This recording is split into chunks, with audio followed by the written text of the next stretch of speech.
रात के सन्नाटे को सिर्फ हुआ की सरगोशियां नहीं तोड़ रही थी। कोई अनदेखा वजूद ज़ानियरा का नाम लेकर इसे बार बार पुकार रहा था।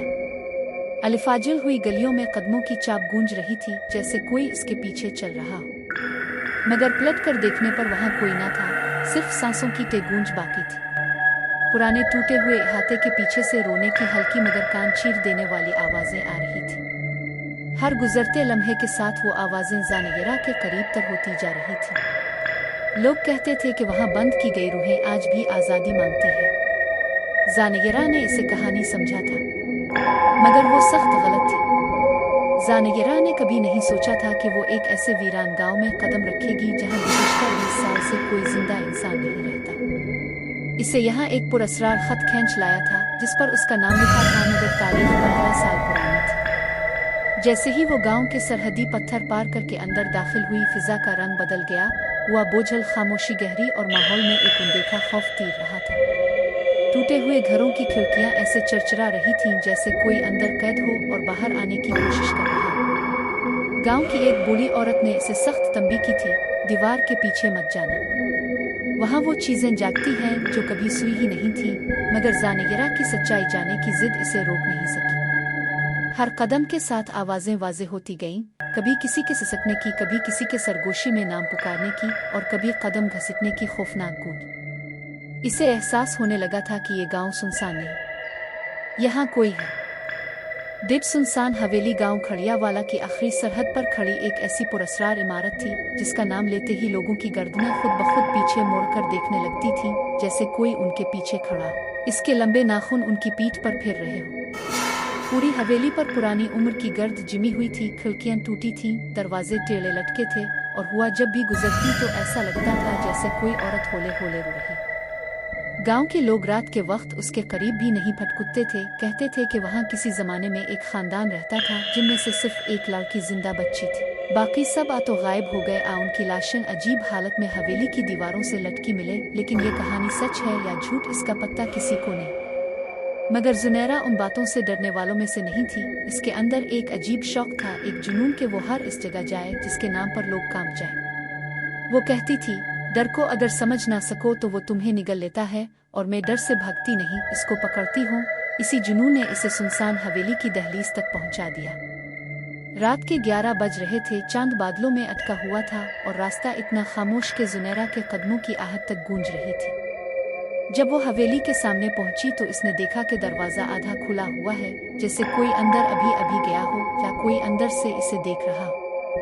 जुनैरा ने टॉर्च जलाई तो रोशनी हुआ में ऐसे फैली जैसे अंधेरे ने इसे खा लिया हो। दरवाजे के पीछे जैसे किसी ने सांस ली, इतनी भारी कि जुनैरा ने एक लम्हे के लिए महसूस किया कि यह हुआ नहीं, कोई वजूद है। मगर उसने खौफ को दिल में दबाया, कैमरा ऑन किया और आहिस्ता से दरवाजा धक्का दिया तो दरवाजा ऐसे चरचरा कर खुला जैसे किसी ने बरसों कैद रहने के बाद चीख मारी। अंदर दाखिल होते ही इसने महसूस किया कि जैसे दर्जा हरारत गिर गया हो, जैसे सर्दी अंदर से उठ रही हो और उसकी उंगलियों के पूरों तक सुइयां चुभो रही हो। दीवारों पर पुराने हाथों के निशान थे, कुछ बड़े कुछ छोटे, कुछ ऐसे जैसे किसी ने खून में उंगलियां डुबोकर दीवार को छुआ।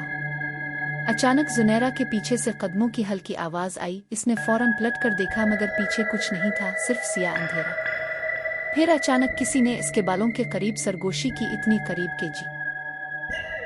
जुनैरा ने हवेली के अंदर कदम बढ़ाया तो इसके जूतों के नीचे बिखरे हुए शीशे कुचले जाने की आवाज यूं गूंजी जैसे सारी हवेली एकदम सांस रोककर उसकी मौजूदगी को सुन रही। टॉर्च की रोशनी जब दीवारों पर पड़ी तो इसने देखा कि वहां अजीब व गरीब निशान बने हुए हैं, कुछ ऐसे जैसे किसी छोटे बच्चे ने नाखूनों से दीवार खर्ची हो, और कुछ ऐसे जैसे लंबी उंगलियों वाले हाथ बार बार एक ही जगह रगड़े गए। जुनैरा के दिल की धड़कन तेज हुई, मगर वो आगे बढ़ती रही। अचानक इसे दाएं तरफ एक कमरे से हल्की सी चरचराहट सुनाई दी, जैसे कोई पुरानी कुर्सी हिल रही हो। वो आहिस्ता आहिस्ता इस कमरे के करीब पहुंची। दरवाजा आधा बंद था, और जैसे ही इसने इसे हाथ से धक्का दिया, दरवाजा आहिस्ता आहिस्ता खिलने लगा, और कमरे के अंदर अंधेरा ऐसा घना था कि लगता था रोशनी को भी अंदर जाने से डर लग रहा हो। जुनैरा ने टॉर्च अंदर की और जो मंजर नजर आया, इसने इसकी पुश्त में खौफ की सर्द लहर दौड़ा दी। कमरे के बीच में एक झूला रखा था, और वो झूला हल नहीं रहा था बल्कि झूल रहा था, जैसे कोई बच्चा इस पर बैठा हो, हालांकि वहां कोई नहीं था। झूले के पीछे एक दीवार पर बड़े बड़े हुरूफ में कुछ लिखा हुआ था, जैसे खून से किया गया हो। ये जगह जिंदा है। जुनैरा का हाथ एक लम्हे को कांप गया, मगर उसने जब्त रखा। अचानक झूले के नीचे से किसी चीज के रेंगने की आवाज आई, जैसे कोई लंबी उंगलियों वाला वजूद लकड़ी के नीचे दबका बैठा हो। फिर अचानक एक छोटी मगर तेज फुफलाहट पूरे कमरे में गूंजी, ऐसी कि जुनैरा के कदम खुद ब खुद पीछे हटे। जैसे ही वो पलटी, इसे ऐसा लगा कि इसके बालों के पीछे से किसी ने होले से छुआ। वो झटके से मुड़ी, मगर वहां कोई नहीं था। टॉर्च की रोशनी लड़खड़ाई और अचानक दीवार पर बनी तहरीर खुद ब खुद बहने लगी, जैसे कोई ताज़ा खून बह रहा हो। इस लम्हे जुनैरा ने महसूस किया कि वो अब सिर्फ एक हवेली में नहीं, बल्कि किसी और दुनिया के दहाने पर है, और कोई उसकी एक एक हरकत पर नजर रख रहा है। जुनैरा ने खुद को संभाला और हवेली के मरकजी हाल की तरफ बढ़ गई, जहां कभी बड़े बड़े फानूस लटके रहते थे, मगर अब वहां टूटी जंजीरें और गिर्द से अटी हुई तारें झोल रही थी। हर हल्की झोंके के साथ वो यूं हिलती थीं, जैसे कोई नामालूम वजूद उनके साथ खेल रहा हो। हाल में दाखिल होते ही इसे अजीब सी बो महसूस हुई, जैसे पुरानी नमी, सड़ान और किसी जलते हुए कपड़े की भीनी सी बदबू आपस में मिल गई हो। हाल के बीच में एक लंबी मेज रखी हुई थी, जिस पर बोसीदा कपड़े, पटे हुए सूटकेस और एक पुराना इया रखा था। इया इतना धुंधला था कि अपना अक्स भी साफ नहीं दिखा पाता था, मगर फिर भी जुनैरा ने इस पर रोशनी डाली। जैसे ही टॉर्च की रोशनी इया पर पड़ी, इसने देखा कि इया में इसका अपना अक्स मौजूद नहीं, बल्कि कोई और था।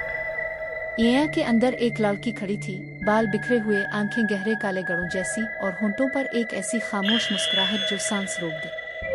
जुनैरा के हाथ से टॉर्च तकरीबन गिर गई, मगर वो घबरा कर पीछे नहीं हटी। इया में मौजूद वो लड़की अचानक सर झुकाकर आहिस्ता आहिस्ता इया के अंदर से बाहर आंखें उठाने लगी, जैसे इसे जुनैरा की मौजूदगी का इदराक हो गया। जुनैरा का दिल तेजी से धड़कने लगा।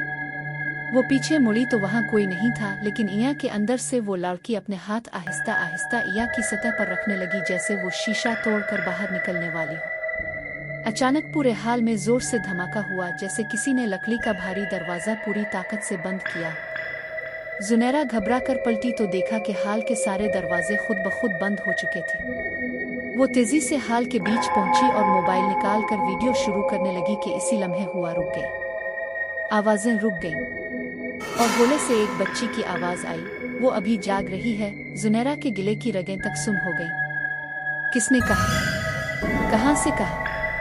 कोई जवाब नहीं, मगर दीवारों पर आहिस्ता आहिस्ता कुछ लिखाई उभरने लगी। वो तुम्हें ढूंढ रही है। जुनैरा ने बेइख्तियार पीछे देखा तो लम्हे भर को इसे लगा कि बिल्कुल उसके पीछे कोई साया खड़ा है, लेकिन जैसे ही इसने टॉर्च मारी, साया गायब हो गया। अब हवेली सिर्फ सुनसान नहीं थी, वो जिंदा थी, बेदार थी, और किसी भी लम्हे जुनैरा को अपनी गिरफ्त में लेने वाली थी। जुनैरा की सांसें तेज होने लगे, मगर वो जानती थी कि अगर वो अब भागी तो कभी बाहर नहीं निकल पाएगी। इसे हवेली का मरकजी राज जाना था। वो आहिस्ता आहिस्ता सीढ़ियों की तरफ बढ़ी, वो सीढ़ियां जो ऊपर की मंजिल तक जाती थीं, जहां कभी इस हवेली के रहने वाले सोते थे। जैसे ही इसने पहला कदम रखा, इसे साफ महसूस हुआ कि ऊपर कोई चल रहा है। कदमों की धीमी धीमी चाप, कभी आहिस्ता कभी तेज, जैसे कोई बेचैन हो, गुस्से में हो या कुछ तलाश कर रहा हो। जुनैरा सीढ़ियां चढ़ती गई और आखिर ऊपर पहुंचकर इसने देखा कि लंबा सा राहदारी बिल्कुल खाली थी, मगर फर्श पर गहरे गहरे निशान थे, जैसे कोई चीज घिसट कर यहाँ से गुजरी हो। इसने टॉर्च राहदारी के आखिरी कमरे पर डाली तो दरवाजा आहिस्ता आहिस्ता खुद ब खुद खिल गया। अंदर जाते ही इसे सर्द हुआ का ऐसा झोंका लगा, जो जिंदा इंसान के ठंडे हाथ जैसा महसूस हुआ। कमरा बिल्कुल खाली था, सिवाय एक बोसीदा बिस्तर के और दीवार के साथ रखी हुई एक पुरानी डायरी के। जुनैरा ने डायरी उठाई और जैसे ही खोली, इसमें एक लड़की की तहरीर लिखी थी। मैं यहाँ अकेली हूँ। वो मुझे लेने आती है, कभी खिड़की से, कभी दरवाजे से, कभी मेरे पीछे आकर खड़ी हो जाती है। मैं चीखती हूँ मगर कोई नहीं आता। जुनैरा ने सफ़ा पलटा तो आखिरी लाइन पर लिखा था, वो जिंदा नहीं, मगर जिंदों को अपने साथ ले जाती है। अचानक कमरे की खिड़की जोर से बंद हुई और पीछे से किसी के दौड़ने की आवाज तेजी से जुनैरा की तरफ आने लगी, जैसे कोई चार हाथों पर भागता हुआ इस तक पहुंचना चाहता। जुनैरा के हाथ कांपने लगे। वो हाल की तरफ भागी, मगर जैसे ही राहदारी में पहुंची, इसे साफ साफ महसूस हुआ कि कोई इसके पीछे सांस ले रहा है, बहुत करीब, इतना करीब कि वो इसकी सांस की ठंडक अपनी गर्दन पर महसूस कर सकती थी।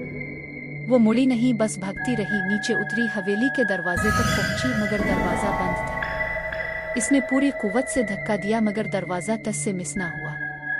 इसी लम्हे दीवारों ने सरगोशियां करना शुरू कर दें। एक खौफनाक कान चीर देने वाली सरगोशी, जुनैरा तुम अब हमारी हो। जुनैरा आखिरी बार पूरी ताकत से दरवाज़ा धक्का देने लगी और अचानक दरवाज़ा जोर से खिल गया। वो बाहर गिरी और जैसे ही बाहर की हुआ लगी अंदर की तमाम आवाज़ें एकदम खामोश होगी और ला हाफिज़।